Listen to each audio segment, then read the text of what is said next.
Sa kasalukuyan, kamusta kayo Martians? Welcome back to the 365. So today Martians, main pahinga muna talaga dahil bukas may hataw tayo. At sa susunod na araw din may hataw tayo. 2 araw na magkasunod yung hataw natin. Kaya tara, tayo, almusal muna. Oras ho natin ay 12. Yun ang almusal ko. Ang galing. Tara. Mariana.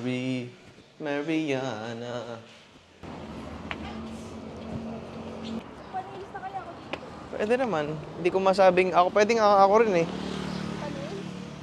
Hindi naman. Paa. Ako hindi ko masabing morning walk to dahil tanghali na. Sa totoo lang. Aliwok. Tanghali walk.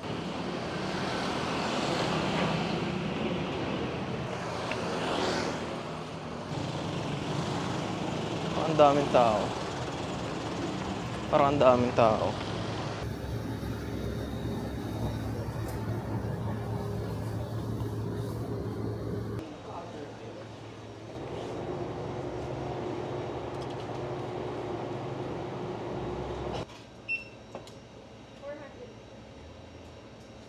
Wala na po ibang chicken.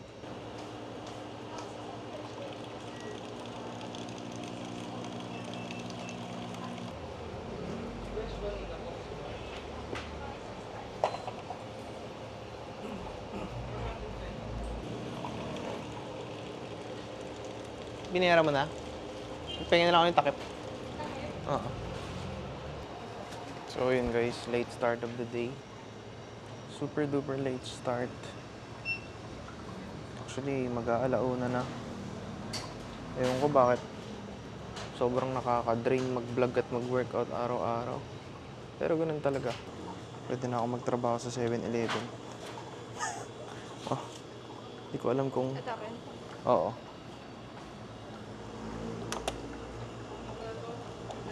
One Spanish latte for Marco.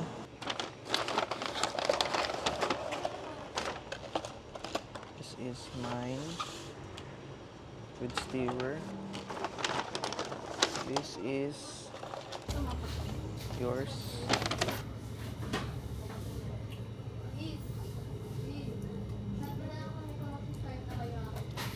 Spanish latte.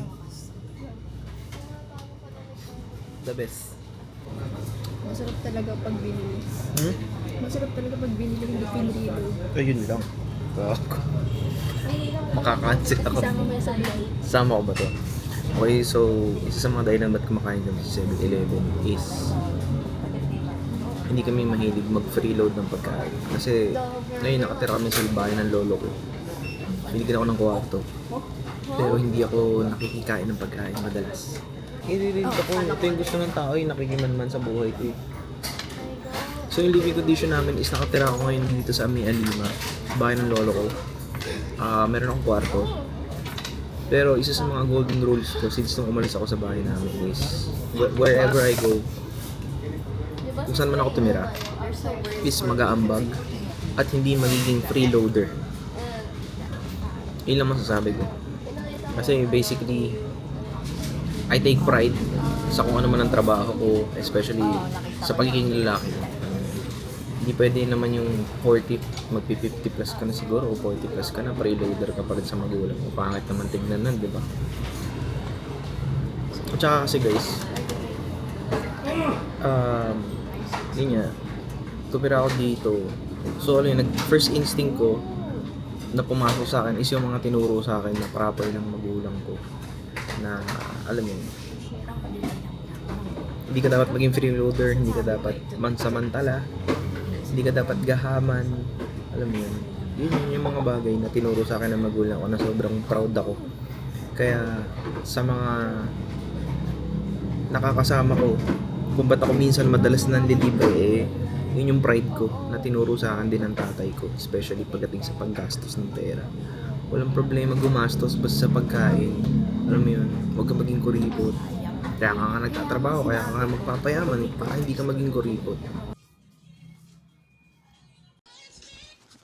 So, after ng onting, actually brunch, 7-Eleven, kailangan natin bumalik sa pag-workout today kasi tomorrow, medyo maaga ang gising, tsaka may shoot tayo. So, honestly, excited ako sa shoot na yun bukas dahil we are moving to greater heights.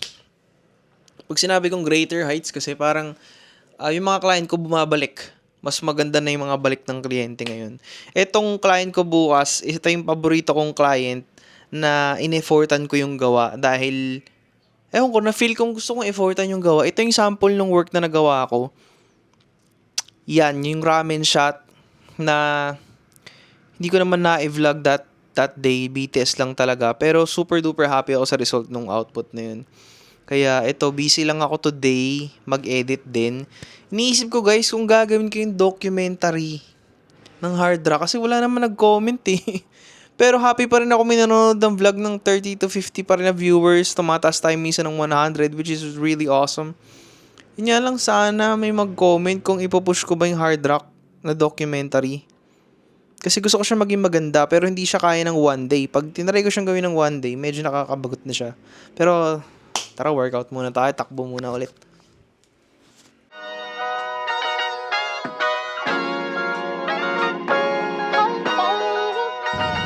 Okay, so after ng isang medyo mahirap na workout, kasi bukas may shoot tayo. Excited ako talaga. Excited ako para sa bukas.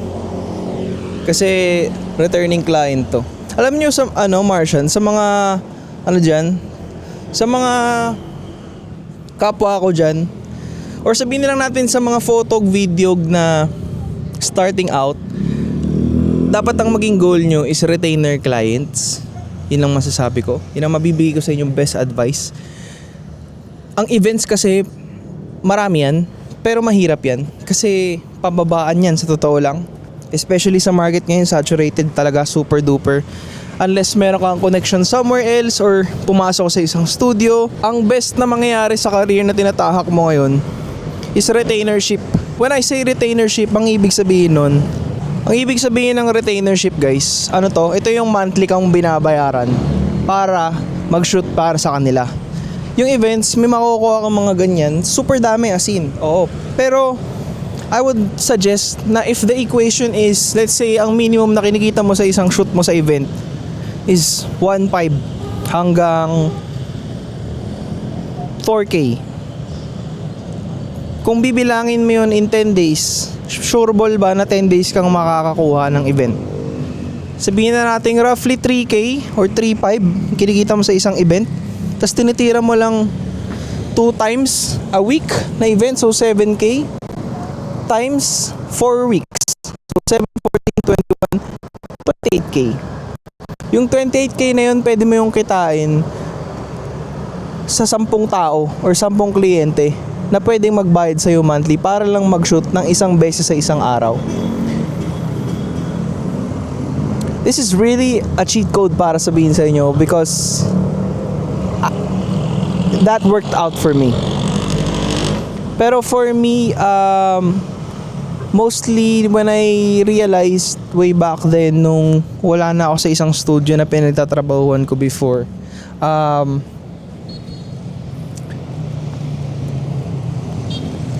ang magandang targetin is mga real estate at saka corporate. Dahil nandun din yung sinasabi nating cash flow na stable.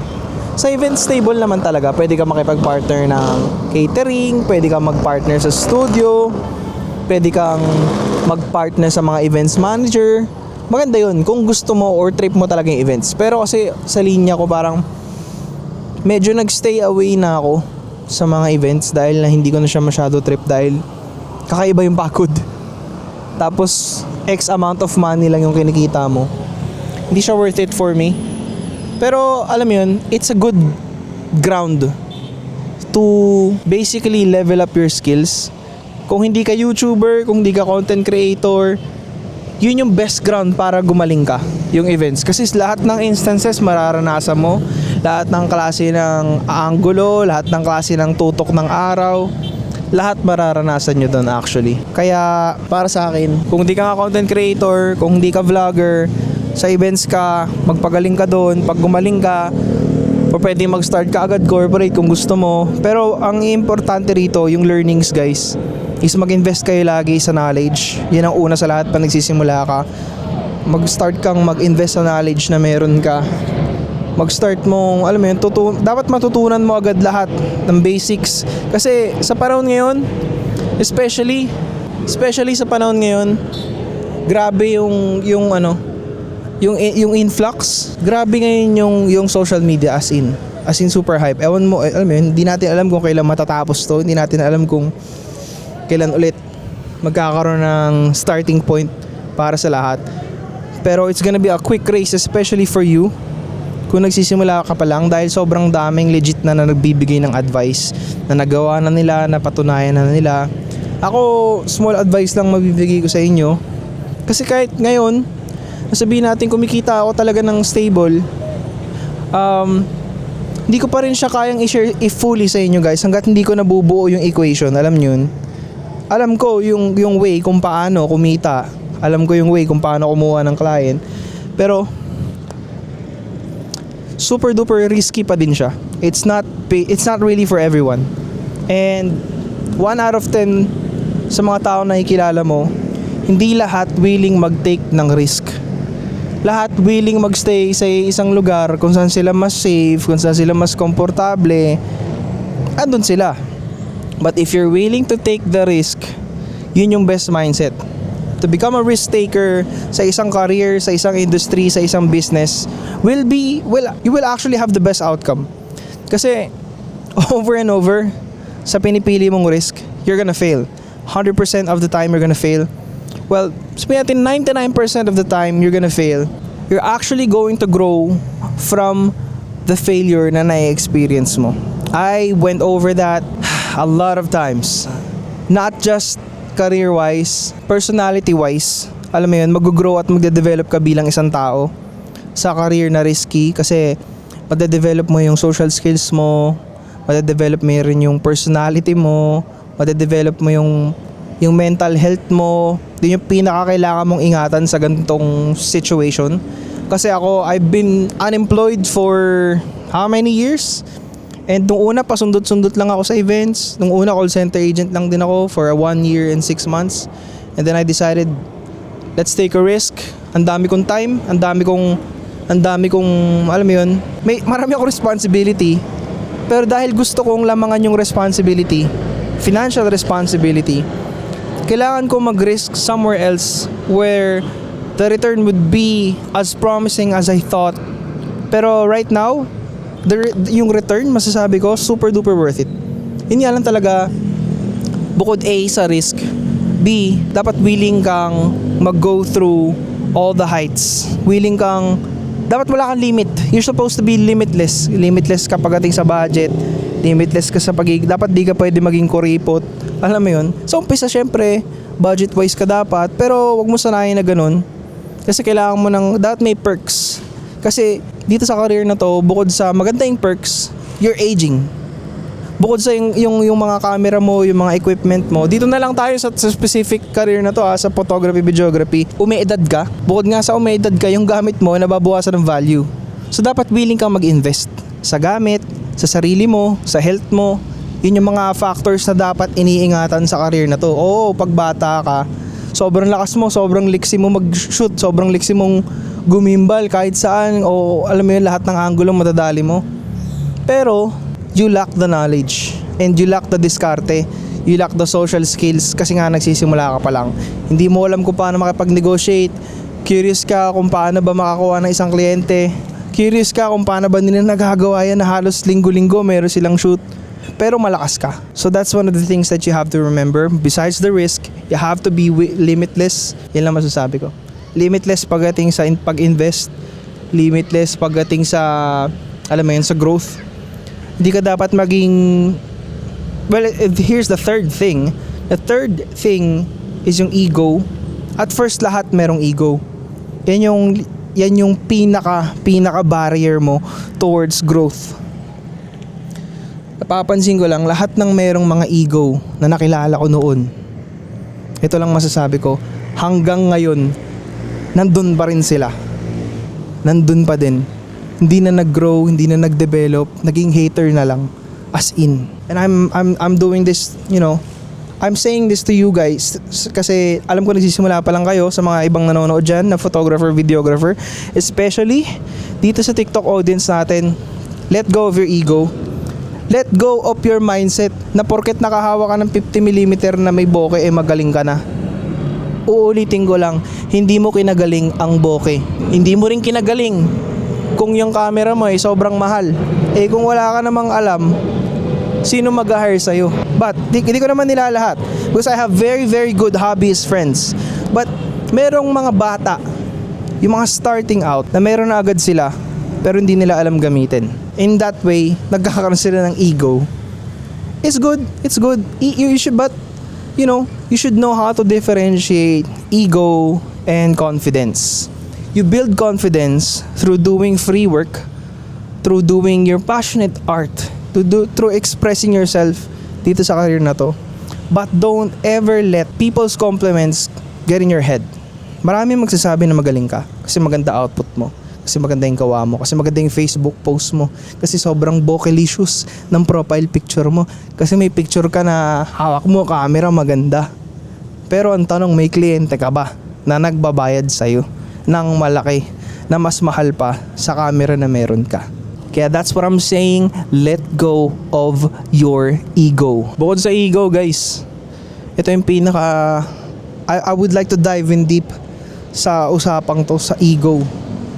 Years ago may mga kasama ako, magaling sila. Di nila ako sinama, hindi ko naman bakit, but that's okay. Later on I found out na haters ko pala sila, and it breaks my heart so much because all these years I was looking towards working with them, and hindi ko alam na galit pala sila sa akin.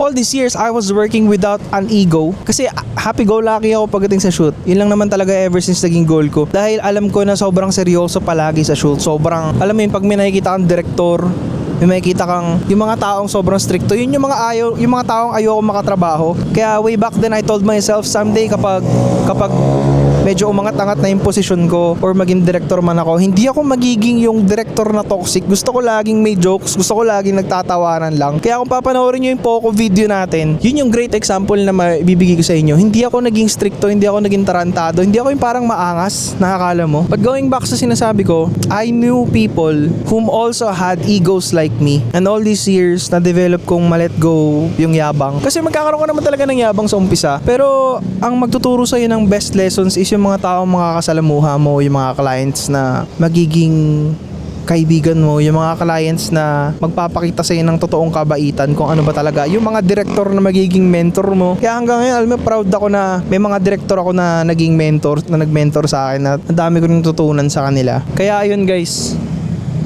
I hope na itong little talk na to, ngayon pa lang, may 50mm ka, may luma kang camera, let go of your ego. Gumawa ka lang ng gumawa. Wala ka dapat pake, dapat wala kang emosyon. Kung may magsabi man na maganda yung gawa mo, mag-thank you ka, mag-move forward ka. Pero don't let that get into your head because it's not really gonna be good for you. Dahil kung iisipin mo, maraming taong walang alam dito sa craft na to. Pero on the industry, maraming may alam kung anong ginagawa mo sa craft na to. Kaya dapat, you should humble down. That's the greatest lesson I've learned. Humble the fuck down. Dahil ang daming taong mas magagaling, ang daming taong mas lumalagpas pa sa galing na meron ka. Kaya I've learned all my shit the hard way. Ang haba. 14 minutes. Natutunan ko lahat ng bagay na negative about sa akin. Lahat yun alam ko. Lahat yun na-realize ko. Lahat yun pinagdaanan ko. Lahat nagkaroon talaga ako ng character development guys. Yun yung masasabi ko sa inyo. I used to be that ego-centric kid na merong Canon camera na kahit saan mapunta akala mo kung sino. Akala mo kung sino magaling. Pero ngayon, I basically don't care. I basically don't give a single shit. Because all I care about today, all I care about every time I work is just getting it done. Getting it done beautifully. Getting it done with all my heart. Alam mo yun, with guidance and respect. And going home. And having a good night's sleep. Not thinking about what's next. Just living each and every single day presently. Grabe. Etong entire monologue na to, I hope guys may na-pick up kayo kasi it's really important for you guys to know. Maraming, kaya focus lang kayo sa craft. Lahat ng ingay, huwag niyo pakinggan. But take it from me, a guy who experienced a lot, lost a lot of friends, important people, important friends. There are friends na I wish I could take back now, but alam mo yun, double checking if can we still work together, but we can still be friends, but hindi na kami pwede mag-work together. Sometimes I long for my friends, but siguro ito yung kwento ko. Ito yung chapter ng buhay ko. The most quiet phase of my life. Plus, naalala nyo yung vlog ko before? This is the calm before the storm. Shoot tayo bukas. Aga tayo gigising. Try ulit natin tumakbo. Try natin i-maintain yung takbo for the whole year. Let's try to run for the whole year. Every day for 30 minutes or 20 minutes. Depende kung ano yung mood ko. 20-30 minutes na takbo. Tingnan natin. The next thing we gotta work on is yung diet. Ibabalik ko yung diet. Papakita ko yun sa inyo soon. Yung 5-day, 7-day meal plan na meron ako. Pero guys, hanggang dito na lang muna tayo kasi magpe-prep na ako ng gamit. Charge na ako ng batteries. Excited na ako para bukas. Let's go.